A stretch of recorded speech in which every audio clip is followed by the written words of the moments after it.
Media वालों आप सबका शुक्रिया। अच्छा थोड़ा थोड़ा पीछे हो जाए भाई, थोड़ा सा पीछे हो जाना भैया, मेहरबानी। थोड़ा हो गया, इधर से भी थोड़ा पीछे हो जाए भाई, थोड़ा सा पीछे हो गया, ठीक हो गया। अच्छा जी, बिस्मिल्लाहिर्रहमानिर्रहीम।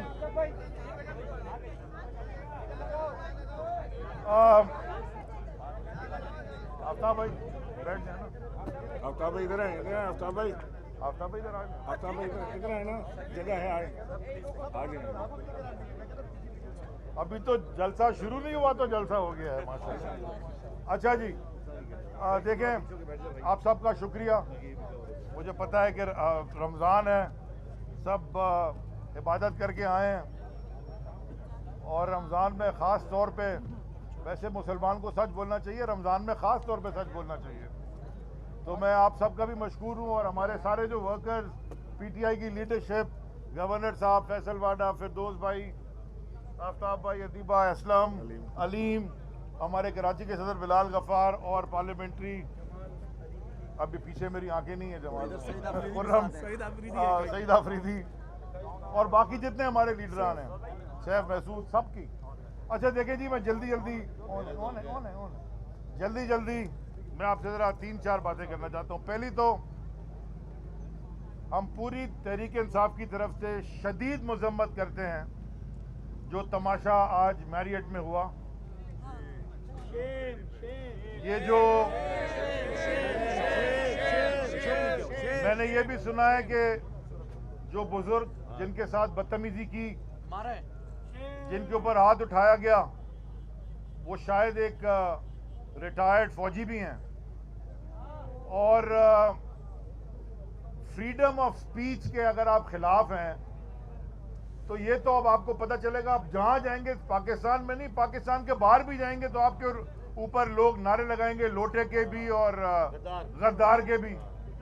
क्योंकि आपने चलो हमारे वाले जो चले गए वो तो लोटे हैं, लेकिन जो ये 3.5 चूहे थे, इन्होंने तो मुल्क के साथ गद्दारी की है। जब इनको दिखाया गया, इनको दावत दी गई कि ये एक मरासला आया है, आप पढ़ लें, इनको पहले पार्लियामेंट्री कमेटी की मीटिंग में बुलाया गया नेशनल सिक्योरिटी के, इन्होंने आना गवारा नहीं किया। उसके बाद स्पीकर साहब ने जब, असद कैसर साहब ने जब अपनी बात की, उन्होंने कहा कि ये मेरे हाथ में कागज है, शहबाज शरीफ साहब आके पढ़ लें, उस वक्त आपने गवारा नहीं किया। अब चीफ जस्टिस के पास वो खत जा चुका है, कैबिनेट की मंजूरी के बाद, चेयरमैन सेनेट के पास भी जा चुका है, सदर मुमलिकत डॉक्टर आरिफ अलवी के पास भी जा चुका है, सारे इदारों के पास जा चुका है, नेशनल सिक्योरिटी काउंसिल की मीटिंग हो चुकी है। उसके बावजूद बाहर से फंडिंग लेके और बाकी अवाम के चोरी के पैसों से ये जो छांगा मांगा की पॉलिटिक्स जो कभी शायद दफन कर दी थी, उसको जगाया गया, और उसके बाद आपसे कोई सवाल पूछता है तो आप उसकी पिटाई लगा देते हैं। तो अवाम जो आपके साथ करेगी रोडों पे, आपने कभी सोचा है? आप थोड़ी सी पैदा करें सब्र, और अगर आपसे कोई सवाल पूछता है, आपके ऊपर कोई तंज करता है, ये कोई वायलेंस तो नहीं कर रहा, आप में बर्दाश्त की कुव्वत होनी चाहिए। लोटा गाली कब से हो गया? अली आदिल शेख और खुर्रम ने तो बड़े लोटे उस दिन दिखाए थे असेंबली में, बड़ा मुझे मजा आया देख के। तो वो लोटा गाली कब से हो गई? आप तो वही लोटे। दूसरा, वजीर आजम साहब इंपोर्टेड भिखारी, ट्रिप लगी हुई, क्राइम मिनिस्टर साहब बड़ा जी ऐलान किया जी 25,000 रुपए तनख्वाह बढ़ा रहा हूं पहली तकरीर में, वो आज ही मिफ्ता ने वापस ले लिया।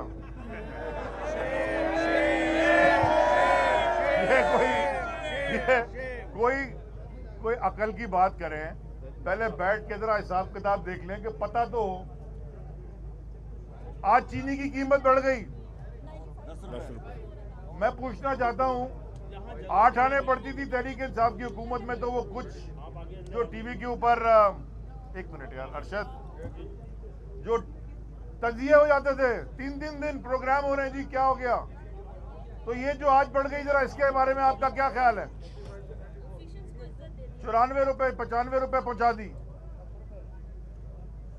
तो ये इस तरह अगर आपने चलाना है काम कि आपको पता ही नहीं, और जो मेरे दिल को हम सबको लगी, बल्कि मैंने ट्वीट भी किया कि आज द स्टेट ऑफ पाकिस्तान, मुल्क खुदादाद, ला इलाहा इल्लल्लाह, पाकिस्तान का मतलब क्या, ला इलाहा इल्लल्लाह, वो पाकिस्तान जिसका ख्वाब अल्लामा इकबाल ने देखा था। शायद इन्होंने तो खुतबा इलाहाबाद पढ़ा नहीं है, ये जो बैठे हुए सारे उधर, हमें पढ़ा भी था, पढ़ाया भी किया और हमने पढ़ा भी। उसके बाद जना साहब, उनका ख्वाब जना साहब ने, ये पीछे उनका मज़ार है। आज उस मुल्क के खुदादाद का डिप्लोमेटिक पासपोर्ट एक पाकिस्तान के करप्ट तरीन क्रिमिनल को मिल रहा है, मफरूर को मिल रहा है, जो कि सजा याफ्ता भी है, मकसूद चपरासी का मामू भी है, और वो झूठा भी है। वो कहता है heart and mind, heart and mind. बड़ा हार्ट इधर नहीं होता है, माइंड इधर होता है, हार्ट इधर होता है। इतना तो वो घबराया, वो कहता है हार्ट एंड माइंड तकरीर में। तो ये ऐसे शख्स को आज पाकिस्तान का स्टेट एक डिप्लोमेटिक पासपोर्ट दे रहा है, तो बड़े अफसोस की बात है। तो आखिर में पूरे कराची को, बल्कि पूरे पाकिस्तान को हम दावत दे रहे हैं। आज पूरे सिंध से कॉल्स आई हैं, कहां से लोग हमें इधर इंशाल्लाह इसी ग्राउंड में सैटरडे को 16 अप्रैल 9 बजे रात, मैं पहले समझ रहा था कि शायद कराची की तारीख का सबसे बड़ा जलसा होगा, जो आज मैं और गवर्नर साहब बैठ के बात कर रहे थे, हमें ऐसा लग रहा था कि कराची की तारीख का नहीं, मेरे ख्याल में बड़े सगीर की तारीख का सबसे बड़ा जलसा इधर होने जा रहा है,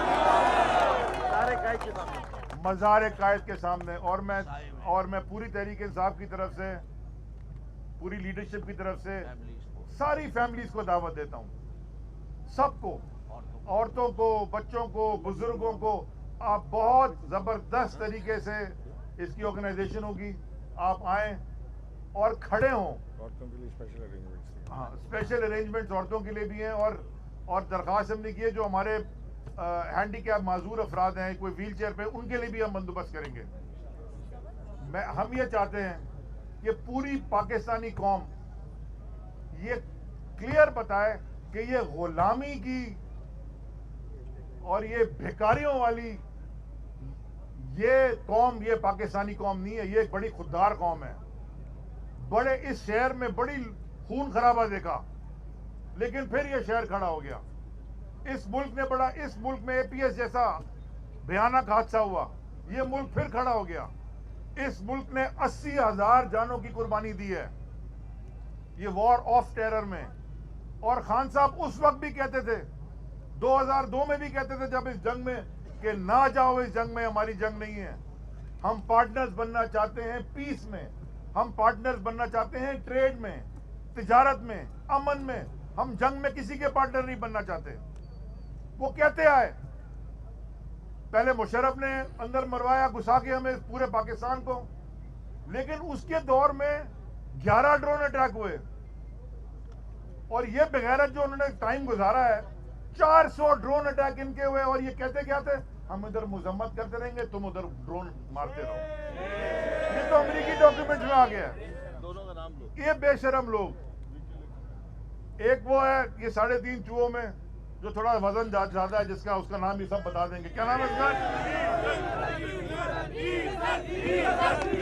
मैं तो नाम भूल गया था, मैं तो खाली नाम, मेरे भाइयों बहनों मैं तो सिर्फ नाम भूल गया था, आपने अच्छा याद दिला दिया।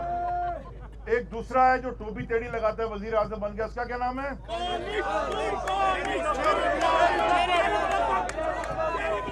Cherry blossom.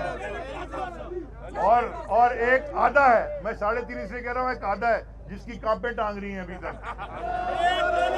और एक उसका वालिद है जो सदर भी बन गया, जो यहीं बैम्बिनो सिनेमा में टिकट का ले गया करता था। वो सबसे बड़ी बीमारी इस मुल्क की आसिफ अली जरदारी। तो ये अब आ गए हैं, किसी कीमत में खान साहब बिल्कुल क्लियर हैं, पूरी पार्टी बिल्कुल क्लियर है, इसलिए हमने इस्तीफे भी जमा करा दिए हैं। किसी कीमत में हम इस पाकिस्तान की सलामती पे, सॉवरेनिटी पे अटैक कबूल नहीं करते, किसी कीमत में नहीं करते। और इंशाल्लाह अब हमारी एक डिमांड है, अवाम में जाओ, इंतखाबात कराओ, आज़ादी का इंतखाब होगा। बड़ी मेहरबानी।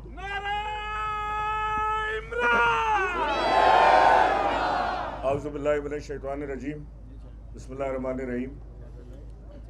अली ज़ैदी ने ज़्यादातर पॉइंट्स कवर कर दिए हैं। मैं एक दो बातें आपसे करना चाहता हूँ। FIA के डायरेक्टर डॉक्टर रिजवान जो इंक्वायरी कर रहे थे इसकी सारी कमीशन की, उनको अपने ओहदे से हटा दिया गया और कल उनके ऊपर भी चार्जेस फ्रेम किए जाएंगे कि वो इंक्वायरी इनके ऊपर क्यों कर रहे थे। ये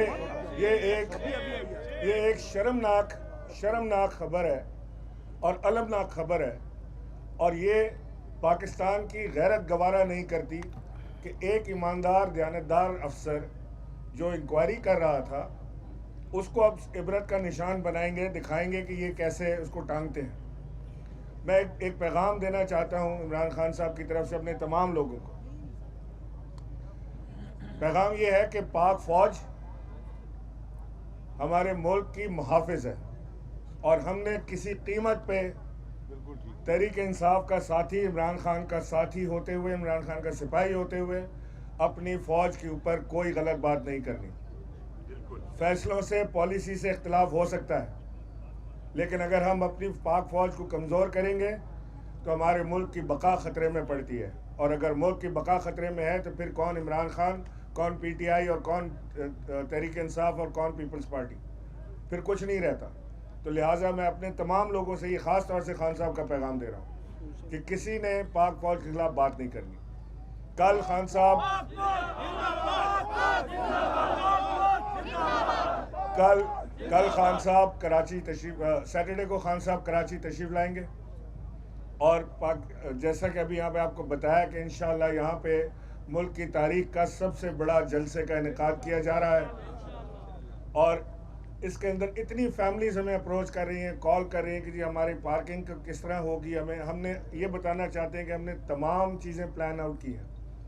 आपको पार्किंग भी सहूलत से मिलेगी, ख़वातीन का इंक्लोजर भी बिल्कुल अलहदा होगा, फैमिलीज़ का इंक्लोजर अलहदा होगा, शटल बसेस होंगी, और ख़वातीन को ख़ास तौर से हम पूरी प्रोटेक्शन इज़्ज़त के साथ देंगे। तो आपने, क्योंकि ख़वातीन हमारी तहरीक इंसाफ की सफ़े अव्वल की मुजाहिदा हैं, ये जो ख़वातीन हैं इनके बेसिस पे पूरे घराने खान साहब के साथ खड़े हुए, कन्वर्ट हुए हैं, क्योंकि मेरा ये मानना है कि हमारी ख़वातीन में शऊर ज़्यादा है मर्दों के मुकाबले में, वो ज़्यादा अक़ल और समझ रखती हैं, क्योंकि वो एक पूरी फैमिली की चलाती है ना, वो अपने बच्चों को पालती है, वो हस्बैंड की बीवी को, उसकी माँ को, अपने माँ बाप को, सबको लेकर चलती है, वो चलाती है। शौहर का तो काम रोज़ी कमा के घर लाना होता है, लेकिन असल कारोबार ज़िंदगी वो औरत चला रही होती है, जो घर पे हमारी माँ, बेटी, बहन की सूरत में होती है। अली, आपकी एक चीज़ को मैं करेक्ट कर दूं, आपने कहा कि एक पासपोर्ट इशू हो रहा है, वहाँ 2 पासपोर्ट इशू हो रहे हैं। उन्होंने ये भी हुक्म सादिर फरमाया था कि इसाक डार को भी डिप्लोमेटिक पासपोर्ट दे दें, और कोई गैरतमंद हमारा डिप्लोमेट वहाँ बैठा हुआ था जिसने इनकार किया वज़ीर आज़म को। आज पहली दफ़ा इनकार सुनना पड़ा, उसने कहा कि डिप्लोमेट पासपोर्ट इस चोर को नहीं इशू किया जा सकता, और अब उनको पाकिस्तान का पासपोर्ट इशू हो रहा है। नवाज शरीफ के प्लेटलेट्स तेज़ी से बढ़ने लगे हैं, अब इतने बढ़ गए कि डॉक्टर ने कहा पाकिस्तान जाएं, जाके कम करवाएं, तो बहुत बढ़ गए हैं, तो अब वो पाकिस्तान आ रहे हैं, तशरीफ ला रहे हैं। मैंने आज सदर पाकिस्तान की खैरियत पूछी, और मैंने उनसे पूछा कि खुदा न खास्ता आपके प्लेटलेट्स तो डाउन नहीं हो रहे हैं, तो अल्हम्दुलिल्लाह उनके प्लेटलेट्स को कोई प्रॉब्लम नहीं है। उनकी प्लेटों में थोड़ी सी प्रॉब्लम थी जो दूर हो गई, वो कल प्लेटें थोड़ी सी कांपे टांग रही थी कल प्लेटों की।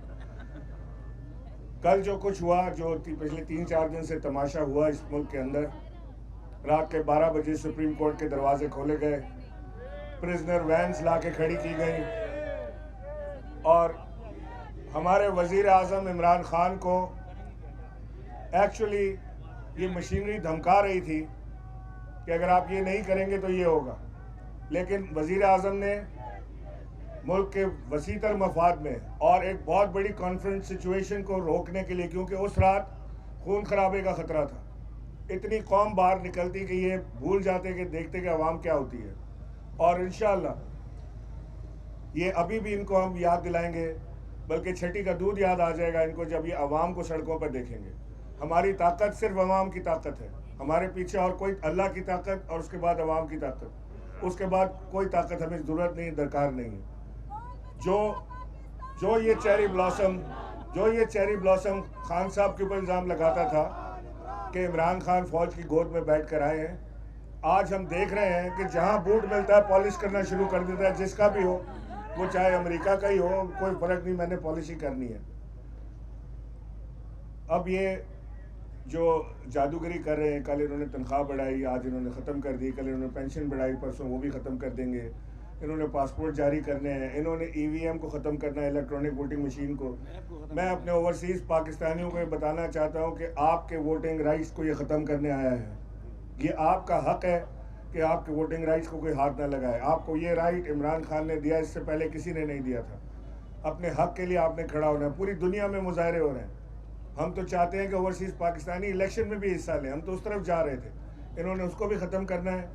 और जो सबसे बड़ी चीज़ इन्होंने ख़त्म करनी है वो है नैब, क्योंकि नैब में इन सब के सांझे केसेस बने हुए हैं, सब ने एक दूसरे के खिलाफ केसेस बनाए हुए हैं। ये आज जो एक दूसरे के गले मिलते हैं, ये कल एक दूसरे का गला पकड़ के रोड पे घसीटने की बातें किया करते थे, और इंशाअल्लाह कल फिर करेंगे। ये बहुत दूर नहीं है वक्त। ये आप देखेंगे कि बागमती के कुनबे के अंदर जब जूतों में दाल बटेगी, ये उस जूते को भी पॉलिश करना शुरू हो जाएगा। मैं अपनी पूरी कराची के लोगों से ये गुजारिश करता हूँ कि खान साहब यहाँ पर आपकी फरमाइश पे आ रहे हैं। जो आपने पिछले संडे को जो आपने यहाँ जोर दिखाया कराची में, उसके लिए खान साहब ने आप सबको सलाम कहा है, आपका बेहद मशकूर है। और इंशाअल्लाह इससे बहुत बड़ी तादाद यहाँ पर हाजिर होगी और हम यहाँ पर पाकिस्तान की तारीख का सबसे बड़ा जलसा करेंगे। पाकिस्तान जिंदाबाद।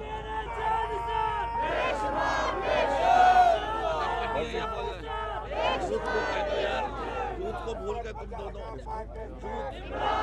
यूथ के बारे में कह दे यार, यूथ के बारे में।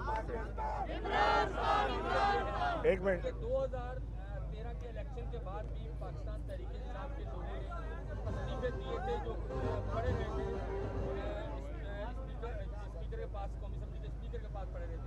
क्या उसी तरह से अब भी होगा, जाके बिल्कुल आप इस्तीफे दे दिया, उस तरह का अमल तो नहीं दोहराया जाएगा जो 2013 में हुआ? देखें, अभी तो स्पीकर हमारा अपना है और ये इस्तीफे सारे स्पीकर को पेश कर दिए जाएंगे। खान साहब के पास तकरीबन 140 के करीब इस्तीफे पहुंच चुके हैं और ये हैंड रिटन इस्तीफे, ऊपर नाम हाथ से लिखा हुआ, सिग्नेचर हुआ है, सब हाजिर होकर स्पीकर को जमा कराएंगे और फिर स्पीकर उसको कबूल कर लेंगे।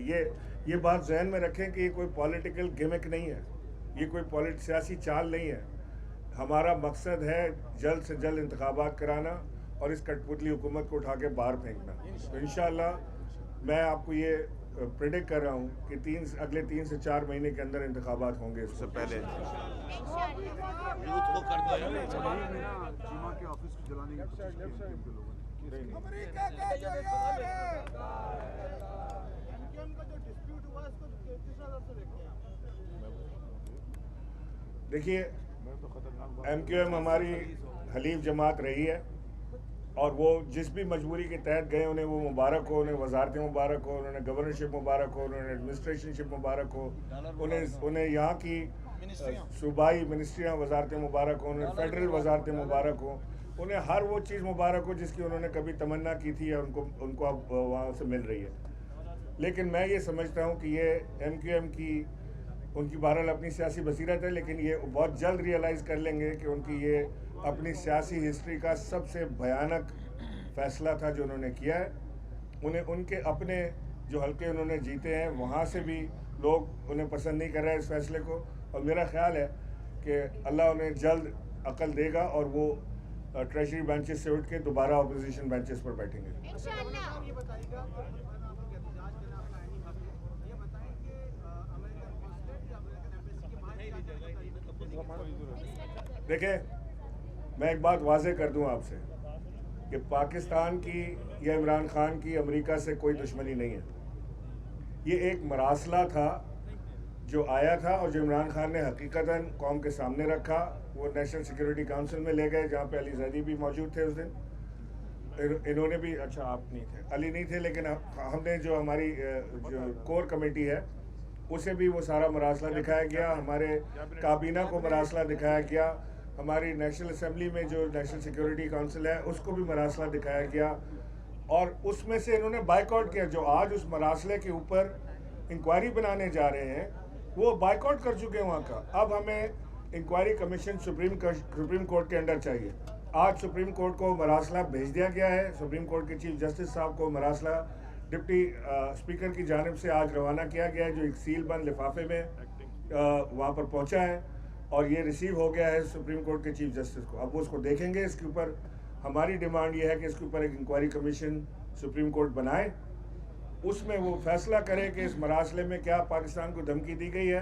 शर्म की बात है कि उस मरासले के अंदर कहा गया है कि अगर इमरान खान सर्वाइव कर गया ये वोट ऑफ नो कॉन्फिडेंस तो इसके कॉन्सिक्वेंसेज होंगे, यानी इसके संगीन नताइज होंगे, और अगर इमरान खान इसके नतीजे में हट गया तो हम तुम्हें माफ़ कर देंगे। तो तुमसे माफ़ी कौन मांग रहा है? ये मांग रहे हैं माफ़ी जो आज बैठे हुए, इनको माफ़ी दो।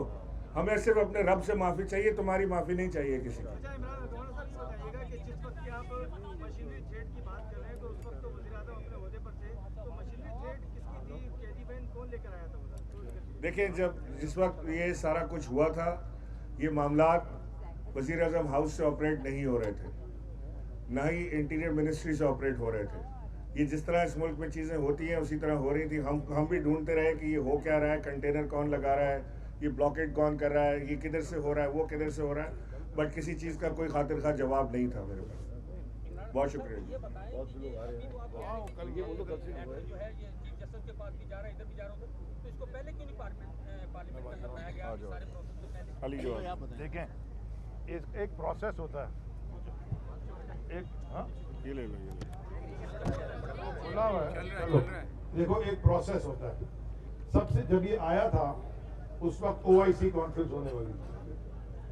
OIC कॉन्फ्रेंस में को हमने डिस्टर्ब नहीं करना था। जब OIC कॉन्फ्रेंस हो गई उसके बाद दोबारा इस पर डिस्कशन हुआ, और जब डिस्कशन हुआ पार्टी की जो हमारी जो भी गवर्नमेंट की जो सीनियर उस वक्त सारे लोग थे, मिनिस्टर्स, डिस्कशन में ये फैसला किया गया कि इस मरासले को पहले कैबिनेट के सामने रखा जाएगा। इसके सेलेंट माने जो खास उसके नुकात थे वो कैबिनेट के सामने रखा गया, और पूरी कैबिनेट को ब्रीफ किया गया कि इसमें ये चीजें लिखी हुई हैं जो कि जैसे कि आपको गवर्नर साहब ने बताया।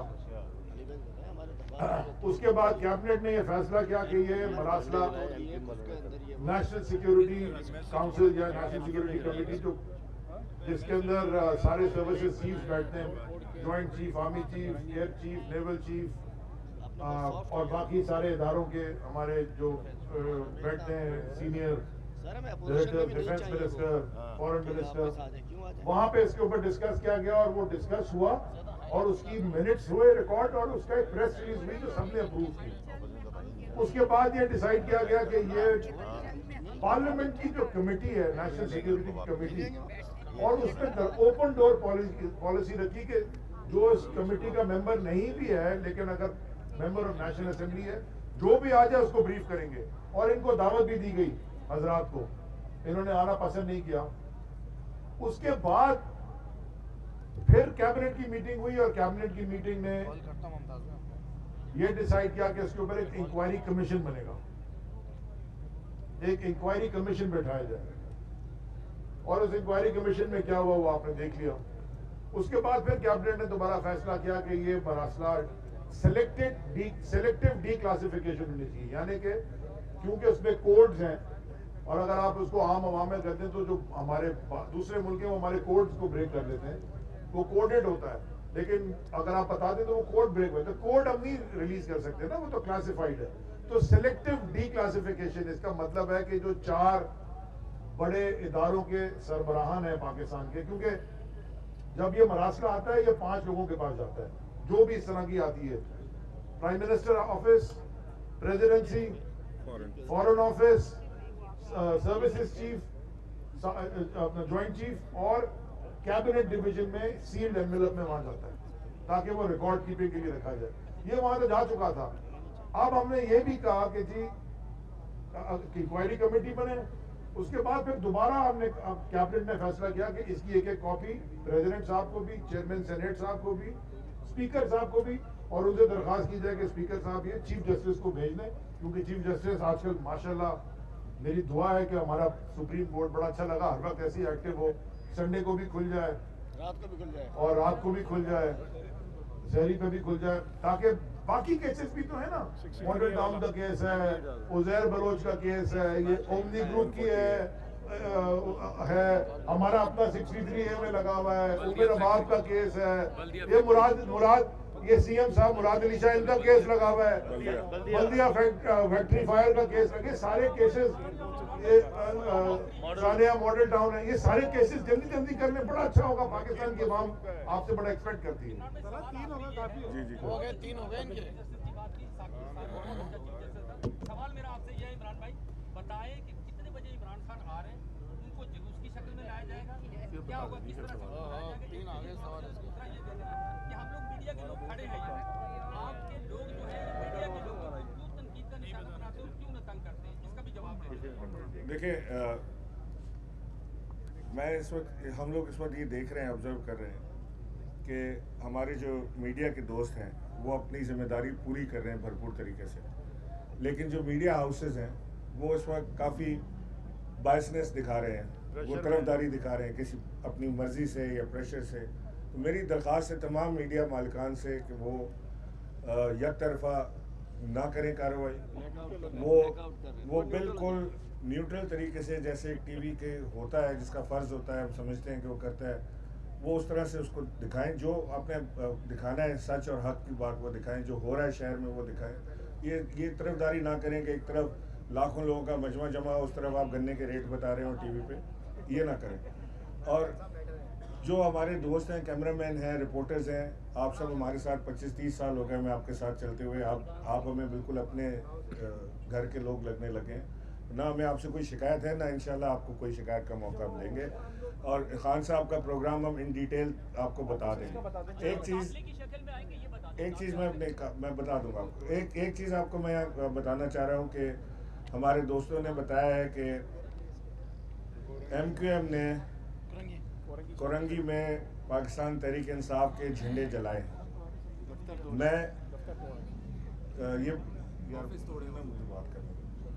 मैं ये बात बिल्कुल बावर करा देना चाहता हूँ अपने MQM के दोस्तों को कि हम बिल्कुल अमन के साथ इस शहर में अपनी सियासत कर रहे हैं, अपनी तहरीक को चला रहे हैं, और हमें हक है कि हम अपनी तहरीक को चलाएं। आप अपनी तहरीक चलाएं, जैसे आपकी मर्ज़ी आप करें, हम एक पुरअमन तरीके से अपनी तहरीक चला रहे हैं, लेकिन खुदा के वास्ते वायलेंस की तरफ ना जाएं। अगर आप इस तरफ जाएंगे तो हमें अपने लोगों को रोकना मुश्किल हो जाएगा। ये मेरी आपसे मुअद्दबाना गुजारिश है, डोंट डू इट, इस तरफ ना जाएं। और जो हैदराबाद में हुआ जिसमें MQM के झंडे जले, हम उसकी भी मजम्मत करते हैं, लेकिन उसमें मैं आपको यकीन दिलाता हूँ कि पाकिस्तान तहरीक इंसाफ का कोई शख्स, कोई पाकिस्तान तहरीक इंसाफ का ऑफिस बेरर उसमें शामिल नहीं था।